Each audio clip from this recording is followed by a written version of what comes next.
Hey guys, welcome back to the channel.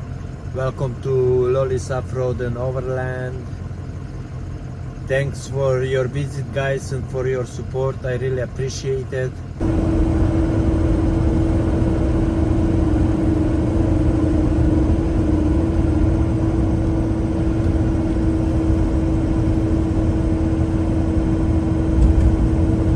So why did I left my country back in 1988? We should start telling that story, my friends.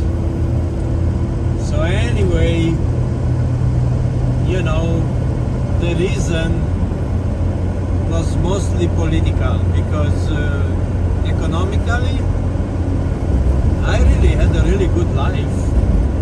I had pretty much everything I ever wanted it. You know,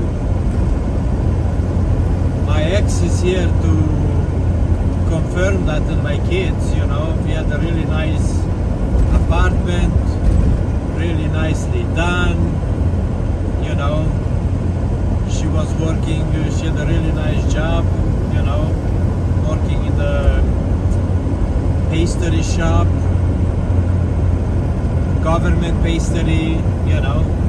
And then after I quit the police force, I worked as a bartender also in a government-owned pub. Okay?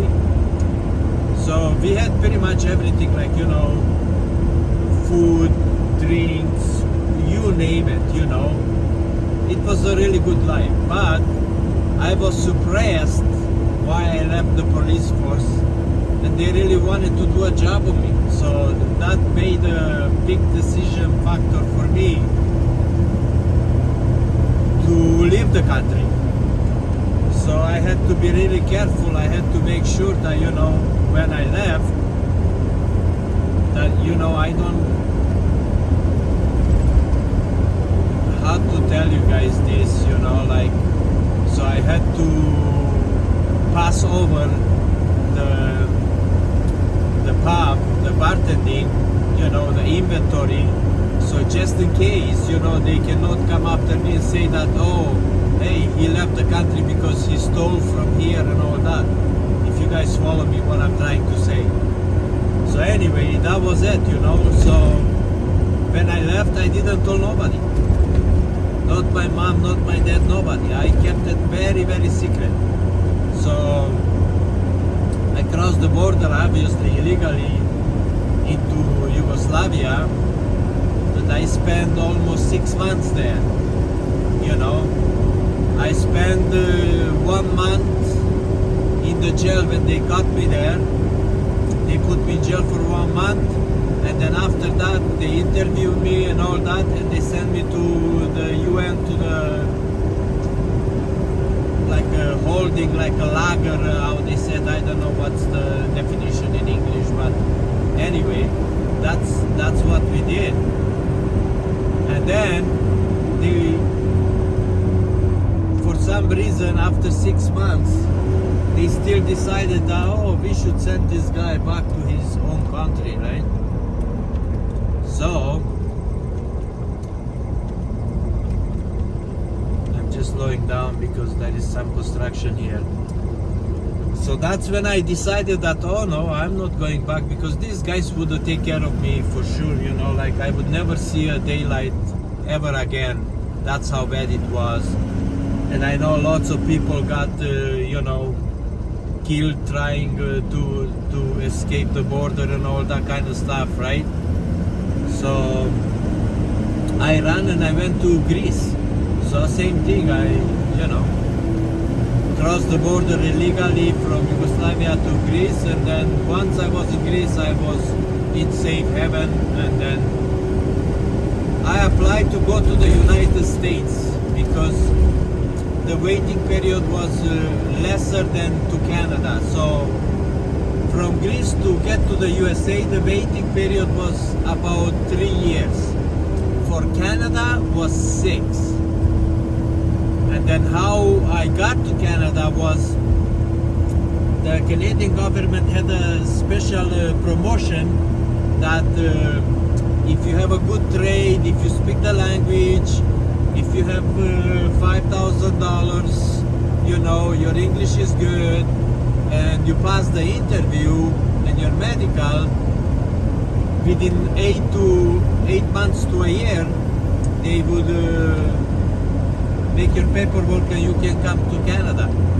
So that's what I did. So I applied for that, and I passed the interview. I passed all the requirements, and then I ended up in London, Ontario. You know, that's where I landed when I got to Canada, London, Ontario. So when I got there, obviously I did all the paperwork necessary to bring my ex and my kids out here, because I left them behind, right? So I think it took like about a year and a half, you know, to get my kids here and the ex-wife. So anyway, in the meantime, I did so many things. Like I had my own fast food business. I did a whole bunch of things, you know, like, well, trying to, you know, survive and, you know, get ahead, right? So, because back in those days when I came, like, you know, paying wages was, I don't know, between $7 and $12. That was a lot of money, you know. So yeah, I got my family out here, but you know, we was already separated when I left the country. So you know, like, but I said, hey, for the kids' sake, let's come out here. I'll bring you out here, so the kids gonna be here with me, so they're gonna grow up, you know, under my supervision and all that kind of stuff, and that they're gonna get away from that communist system and all that kind of stuff, and they're gonna have a better future here, you know.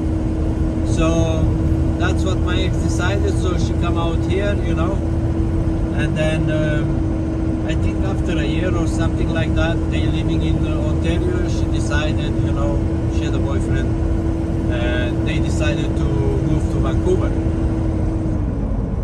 And I think after they came here after a couple of years, you know, I decided to be closer to the kids, because it was hard, you know, from London to Vancouver to come back and forth and all that kind of stuff. So, you know, that's basically how I got here in this country, you know. And then once I moved here to British Columbia, you know, I got my first job was I worked with H&S tools and parts. So we was overhauling helicopter engine parts. So I worked there for 3 years, and then that time the company that I used to, from where I retired, well, semi-retired, used to call Acro Aerospace. They wanted me to go over, they persuade me, so I moved there. And then, you know, you guys know the rest of the story from there, you know, like how everything evolved, and then, you know, everybody got bought out and the company shut down. So yeah, basically that's, you know, that's what it is, you know. And the first time I went back home, it was, I believe, in 1999, 10 years later. communist, got dissolved, and they tried to get democracy going and all that kind of stuff. But in the meantime, I got my mom and dad come and visit me here, and I sponsored my sister. I believe it was in 93 or 94 that she came here. And the reason for that, when I left in 1988, my parents, my daughter, my sister and my brother-in-law and their son was gonna go for summer vacation to the Black Sea, to Constanza. And on the way there, very close to where I went to the police academy, they had a major accident. Somebody come and almost hit them frontally, so they rolled like, I don't know, 12, 14 times. My brother-in-law passed away, my nephew, my sister's son. My mom, my daughter was really badly injured. She was in the hospital for, I don't know, like 2 or 3 weeks. And also my mom, I think her top of the head took like 6 or 7 months until fully healed. It was so soft, like sponge. So anyway, my sister was really down, and she was just locked into her house, and she didn't want to communicate with nobody and all that. And that's why I sponsored her and I brought her out here, to get away from there, just so it eases her pain, And to be honest with you, I wouldn't know the feeling because I never went through anything like that. But I don't think her pain ever went away. Rest in peace, my sister. Oh boy.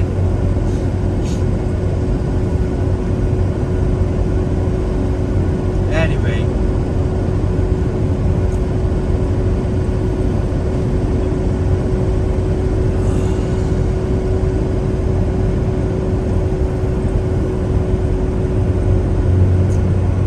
It's hard. It's really hard.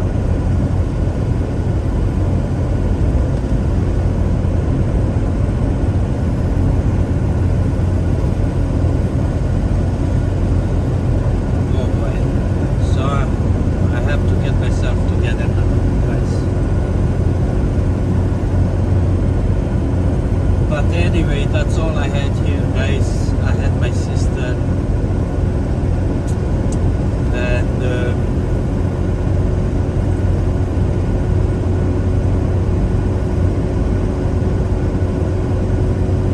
3 years ago, actually, September comes 4 years ago, September 7th, right on her birthday, she passed away from leukemia. Now, I was the perfect donor. She's supposed to have a transplant, but I don't know what happened, what went wrong, with the medical system here and all that. Instead of, getting this procedure done right away, as quick as possible, they was giving her a transfusion, like blood transfusion, and they was trying some, I don't know, some pills, some who knows what. And what happened, the reaction was they started hitting her bone in her hip, so she almost had a hole in there. So instead of doing the transplant, actually, the bone marrow transplant, what they did a surgery on her, cement in there, so so she can walk, right? And that was it, because the white cells, they were just producing like crazy because of the injury, and then they was dying, and plugging in her system, you know, like the kidneys and all that kind of stuff. So yeah, it went pretty fast. She went in to get the transfusion, and the doctor said, "Are you okay?" She's like, "Oh, I feel a little dizzy, this and that." And right away they put her in induced coma. They intubated her, and boy, oh boy, I don't know, man. You know, this girl went through so many things, like, you know, like just imagine losing your husband, your loved one, and your kid, and all that kind of stuff, and then, you know,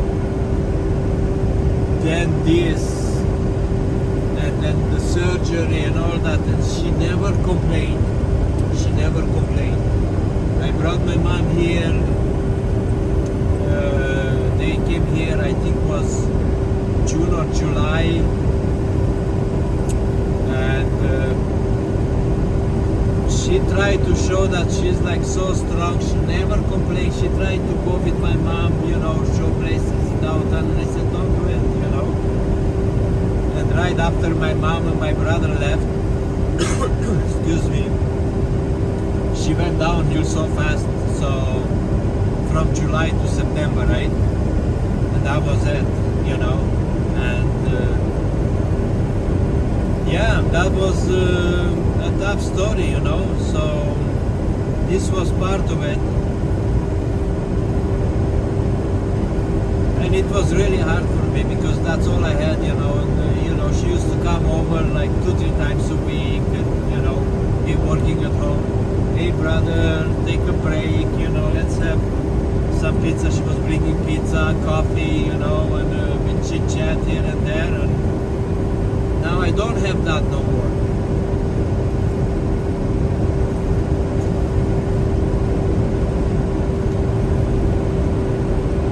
It's tough. It sure is.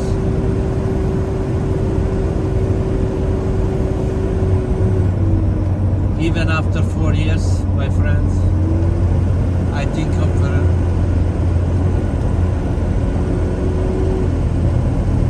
Every day.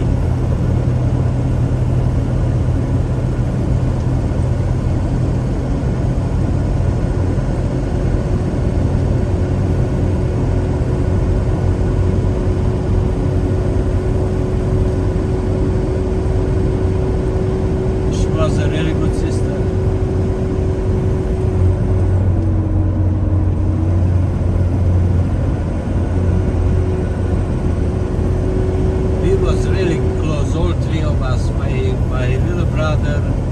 My big sister, because she was older than me, 3.5 years, almost 4. My little brother, right? So we was only 3, you know. And we was really close all the time, you know. We had a really good childhood and all that kind of stuff. And it hurts. So anyway, let's just switch the tape to something different. But yeah, so I had my parents come visit. They was here for a full year, I believe. That was in 90. No, they came in 95. No. 98. 98.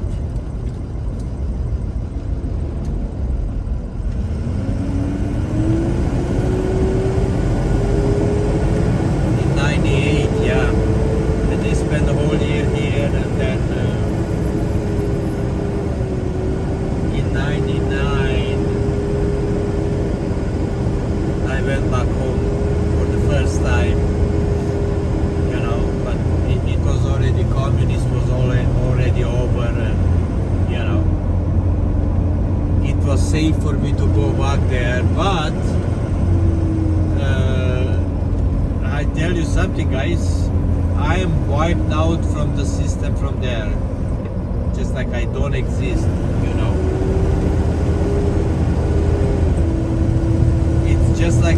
never born in there, I never lived in there. Somebody really didn't want it to, me to, I don't know why. I guess they had some kind of beef. But not that I really care about it, because I'm not ever planning to go back there, because I just can't, like, I don't mind going, it's beautiful and all that, but there is still a lot of red tape and bureaucracy, My brother loves it there because I guess, his English is not really good, and, even when he was here, he kind of had a hard time and all that. And, excuse me, he lived there for all his life, right? So they have all the friends and his kids and all that kind of stuff. But me, this is my home here. This is where I feel at peace and comfortable and everything else. So yeah, and then, like, I went through a few ups and downs, here too, And I mean, like,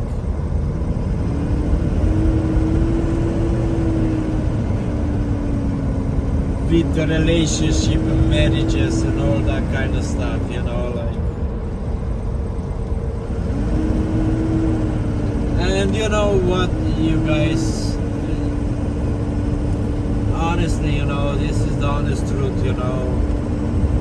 I hear people saying, oh, my wife was the bad thing, this and that, whatever, it's, I don't want to go down that route, It takes two to tango, okay? So, yeah, I was a stubborn, so does she, and, like, we had different ideas. So that's what happened. So, get divorced and move on, I mean, we still stay in touch, I don't say friends, but, it's nice to know that, she's doing okay and everything is good, and, even though, some of, because let's shoot it straight. Let's put it out the way it is, I was married 4 times and divorced 4 times. And I only have kids with my first wife. I was 18 when I married her, and we had the kids, I was a child, basically. That's what it was. And the rest on the way, it was, here and there, we got married a couple of years. No, we don't like this, I don't like this, okay, let's move on, And yeah, I know I shouldn't, but, and that was the plan the last time, The last time, the 4th time when I got divorced, I said, that's it. I never ever gonna marry again. And then I met Leah. And I was with Leah for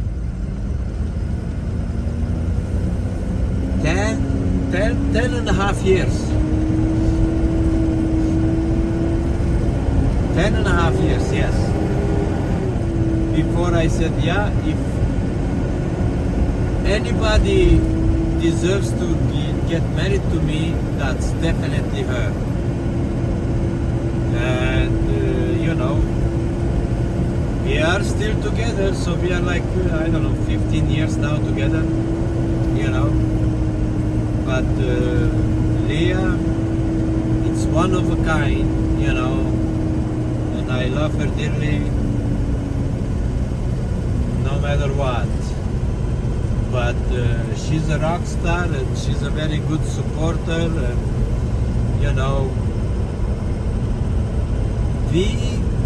we have the same ideas, and we can you know, navigate.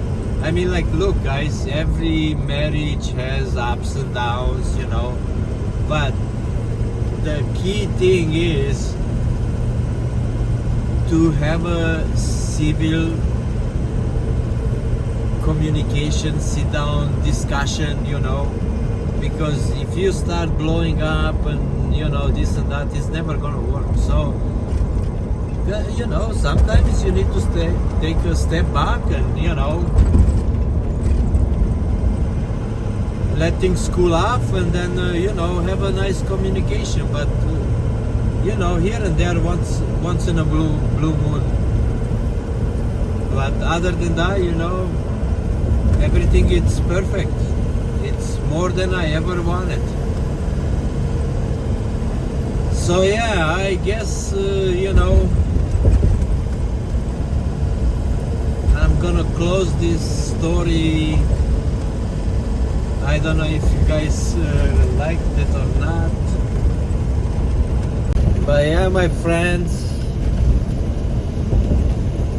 that's how everything happened, you know.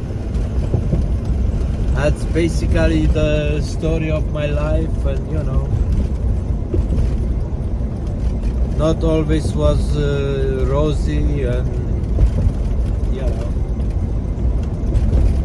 But yeah, so you guys know a little bit of this and that, you know. You guys know a little bit more about my background and all that, and you know.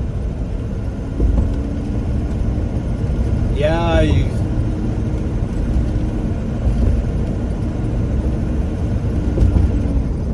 so anyway, my lovely people, I'm almost at the place where I wanted to be, and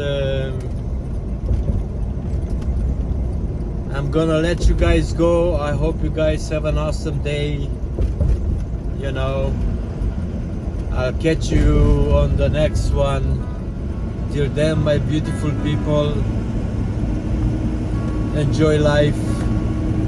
Be happy as much as you can. I love you guys all. Peace out.